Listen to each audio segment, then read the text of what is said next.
peristiwa unik, menarik hingga tragedi terjadi selama sepekan ini.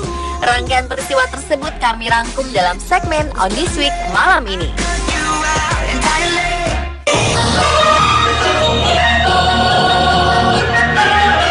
Para ilmuwan di Australia sedang mengawasi pergerakan ikan yang dijuluki climbing perch atau climbing gourami yang bisa berjalan di darat dan mulai memasuki perairan negeri kanguru. Keberadaan climbing perch telah ditemukan di perairan dua pulau di Queensland, Selat Torres, Boigu, dan Saibai yang dekat dengan Papua Nugini. Dalam 30-40 tahun terakhir, spesies itu telah tersebar di seluruh Indonesia dan Papua Nugini. Ikan tersebut dianggap ancaman bagi spesies lain di Australia karena cenderung mengalahkan spesies asli di lingkungan baru dan punya daya tahan luar biasa, yaitu bisa hibernasi dalam lumpur di sungai kering sampai 6 bulan.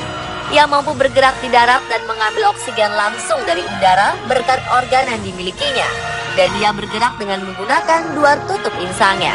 Hebatnya lagi, meski berstatus ikan air tawar, ia bisa bertahan di air asin. Ikan yang juga dikenal sebagai betok, puyuh, atau betik tersebut juga dikenal agresif. Ilmuwan James Cook University, Nathan Waltham mengatakan, jika spesies itu sampai termakan oleh burung atau ikan lainnya, niscaya si pemangsa akan mati. Tim peneliti membantu mendidik nelayan dan warga Selat Torres untuk mengidentifikasi climbing perch dan membuangnya sebelum sampai ke daratan Australia untuk mencegah penyebarannya.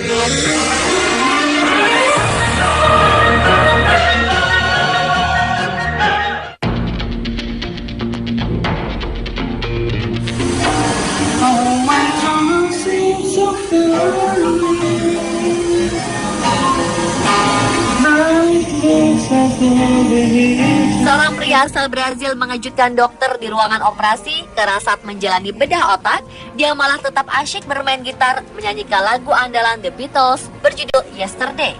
Anthony Colcom Diaz yang berusia 33 tahun dalam keadaan sadar saat menjalani pengangkatan tumor otaknya. Ternyata nyanyiannya itu bisa membuat dokter menghindari menyentuh saraf yang mengendalikan rasa gerakan dan ucapan di bagian otaknya. Tidak hanya tembang dari The Beatles, Colcom juga kerap melantunkan lagu tradisional Brazil saat menjalani tahap awal operasi di rumah sakit Nossa Senhora de Conceição. Colcom memang dikenal sebagai pemain gitar profesional selama 20 tahun. Tumor otaknya diketahui sejak 15 hari usai kelahiran putranya. Ia pun memainkan 6 lagu selama operasi. Ia berhenti ketika tangan kanannya melemah dan ia tidak bisa melanjutkan bermain gitar. Tim dokter melalui juru bicaranya menjelaskan tindakan relaksasi ini lebih baik ketimbang pembiusan atau anestesi karena hal yang membuat sang pasien dalam kondisi nyaman lebih dapat mengendalikan bagian sensorik otaknya. Sebelumnya pada 2009, hal serupa juga pernah terjadi ketika seorang violin Roger Fritsch tetap memainkan biolanya guna menemukan titik kendali di dalam kepalanya saat melakukan bedah otak.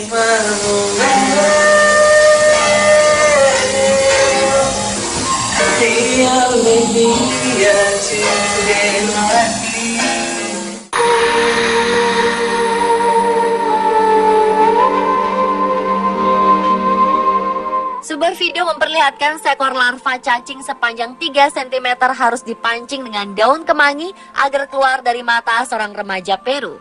Cacing tersebut dilaporkan sudah hidup dalam matanya selama sebulan. Sabtu 6 Juni lalu, remaja berusia 17 tahun dari Pozuzo, Peru, tiba di rumah sakit anak-anak di Kota Lima dengan mata kiri bengkak. Dikira itu hanyalah radang. Dokter hanya meresepkan obat-obatan. Tetapi mata remaja yang tidak disebutkan namanya ini tetap saja bengkak. Penasaran, dokter kemudian melakukan scan pada mata remaja itu. Betapa terkejutnya dokter ketika menemukan seekor larva cacing hidup bergerak-gerak di dalam mata remaja itu. Alih-alih mengeluarkan cacing melalui proses operasi, dokter memilih cara yang aneh. Mereka menggunakan daun kemangi untuk memikat makhluk itu keluar dari mata remaja itu. Dalam video terlihat dokter mata Carolina Marchena memegang sejumput daun kemangi ke dekat saluran air mata anak itu untuk memancing cacing keluar. Tertarik dengan aroma daun, cacing itu menampakkan dirinya yang langsung dijepit oleh dokter Marchena. Awalnya agak sulit, namun akhirnya berhasil ditarik keluar.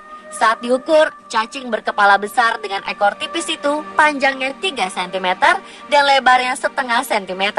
Cacing itu tinggal di dalam matanya sejak 1 bulan yang lalu. Dr. Marcena menduga itu adalah larva nyamuk dari spesies Dermatobia hominis yang tidak disadari menaruh telur-telurnya di mata anak itu.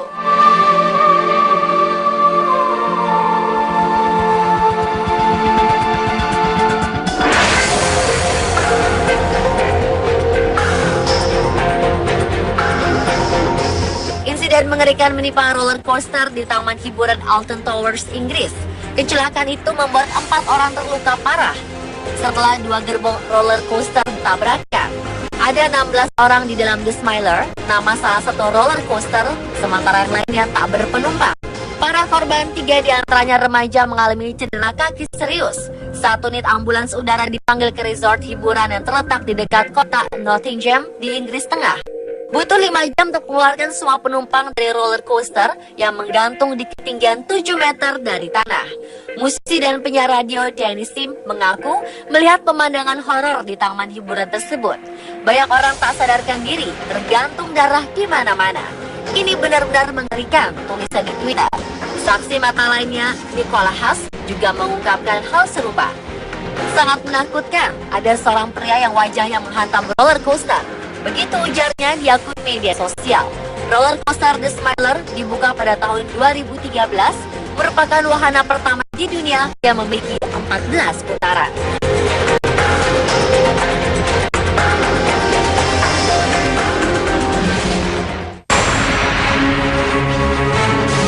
Masyarakat kini harus lebih waspada dan berhati-hati saat membeli bahan makanan. Belum tuntas kasus beras plastik dan susu dicampur deterjen, kali ini muncul kasus kemiri palsu. Wati Ningsih, warga Kabupaten Semarang, telah menjadi korban kemiri palsu bahkan sebelum heboh pemberitaan makanan palsu. Menurut dia, kemiri itu dibuat dari bahan lain, bukan buah kemiri. Kemiri itu baru ketahuan palsu setelah ditumbuk. Rupanya kemiri-kemiri itu dibuat dari bahan tepung terigu. Kepala Dinas Koperasi UMKM Perindustrian dan Perdagangan M. Nasir bersama Satpol PP pun langsung melakukan inspeksi dadakan ke Pasar Projo, Ambarawa.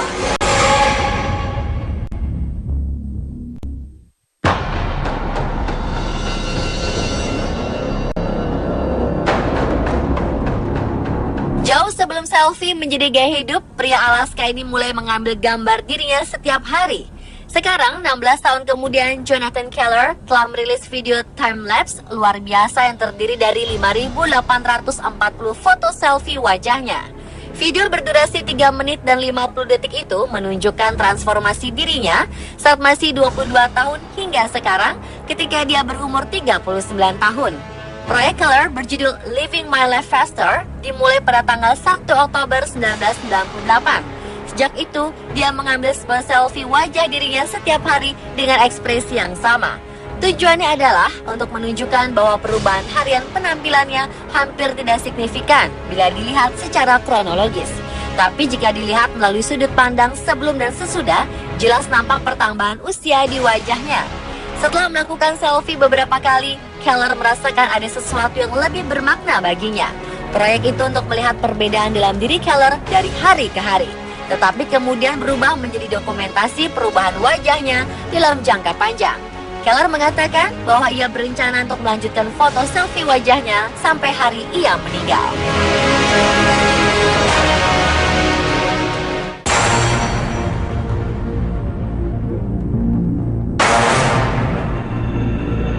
Setidaknya 145 orang terjebak di puncak Gunung Kinabalu akibat gempa bumi yang melanda Sabah, Malaysia beberapa hari lalu. Saat ini operasi penyelamatan tengah dilakukan. Sebuah helikopter pun dikerahkan untuk membawa mereka yang terluka di Gunung Kinabalu. Diperkirakan ada 105 hingga 109 orang termasuk pendaki, guide, dan seorang petugas Sabah Parks yang terjebak. Selain mereka, sekitar 40 orang lainnya juga terjebak di sekitar gunung tersebut. 4 orang diantaranya mengalami luka-luka seperti kaki, tangan yang patah, dan cedera kepala. Menurut Badan Survei Geologi Amerika Serikat atau USGS, gempa terjadi pada kedalaman sekitar 10 km dengan pusat gempa berada sekitar 19 km dari kota Ranau dan sekitar 54 km dari kota Kinabalu, ibu kota negeri bagian Sabah. Tak ada peringatan tsunami terkait gempa berkekuatan 6 skala Richter yang terjadi pada Jumat 5 Juni lalu. Selama ini gempa besar terbilang langka di Malaysia. Para pengguna media sosial Malaysia banyak yang memposting foto-foto jalan yang rusak akibat gempa, juga kaca-kaca jendela yang pecah dan tembok serta lantai yang retak di Sabah.